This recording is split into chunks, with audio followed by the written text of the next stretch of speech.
දැන් ඔය මේ රවුමක් කරගෙන වටේ යනවා කියන එක නේ. හරි. මේ ඔය කියද්දි මේ මට මතක් වෙනවා මේ දැන් මේ ළඟයි දවසක මේ බයෝ ක්ලාස් එකක් ඉවරලා එන වෙලාවක පන්තියන කොල්ලෙක් හම්බ වෙනවා. දැන් මට මතකයි ඌ මැත්ස් කරන්නේ. මම ඔබ සබ්ජෙක්ට් මාරු කරාද? නෑ සර් කිය ඌ hina වෙනවා. ඇඹර් වෙනවා.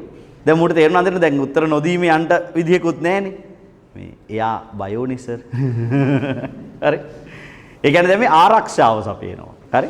සාමාන්‍යයෙන් ඔය මේ වයස් සීමාවේ ඔය කොල්ලෙක් කෙල්ලෙක්ව සෙට් කරගත්තාම අම්මා තාත්තට නැති පුදුම කැක්කුමක් වේදනාවක් තියෙන්නේ ගෑනු ළමයාව ආරක්ෂා කරගන්න. ඈ?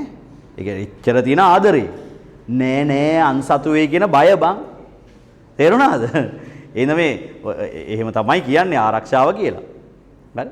දැන් ඔය සාමාන්‍යයෙන් ඒකනේ ඔය කොල්ලෙක් මේ වයසේදී කොල්ලෙක් ඔය පාසල් වයසේදී කොල්ලෙක් කෙල්ලෙක්ව හොයාගත්තාම ඇත්තටම ඌ මොකද කරන්නේ?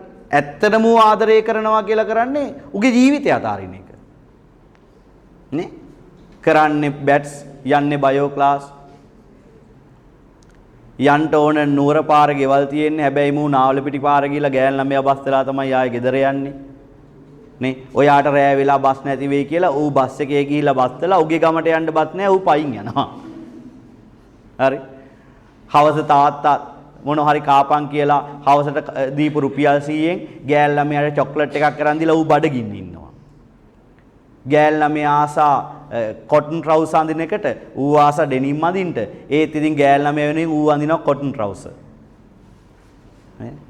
ඌ කැමති ස්ප්‍රයිට් බොන්න ගෑන් ළමයා කැමති චොක්ලට් මිල්ක් බොන්න ඌ අමාරුවෙන් වමනේ නවත්තගෙන බොනවා චොක්ලට් මිල්ක් ඒක ඔහොම යනකොට ඊට පස්සේ තව යාළුවෝ එහෙම දන්නේ නැති සාමාන්‍යයෙන් මචං මේ එයා පොඩ්ඩක් කැමති නෑ මං උඹලව ආශ්‍රය කරනවට වැඩි මොකුත් හිතන්න එපා මං උඹලත් එක්ක තරහක් නෙවෙයි පොඩ්ඩක් මං පොඩ්ඩක් පේන්ට අඩුවෙන් කතා කරන්නම් මචං ඈ කියනවා ඈ එහෙමනේ ඒ කියන්නේ මූ අවසානයේ බැලුවම ඇත්තටම අතහැරලා තියෙන මොකද්ද යුගී ජීවිතය අතහැරලා තියෙන්නේ ඈ එහෙම හින කැපකිරීමෙන් තමන්ගේ ජීවිතයේ දේවල් අතාරිනකොට කෙල්ල හිතනවා අනේ දෙයියනේ මේ වගේ බూరు පැටියේ මෙහෙම එකෙක් බැඳගත්තා නම් කොහොම තියේද කියලා හිතෙනවා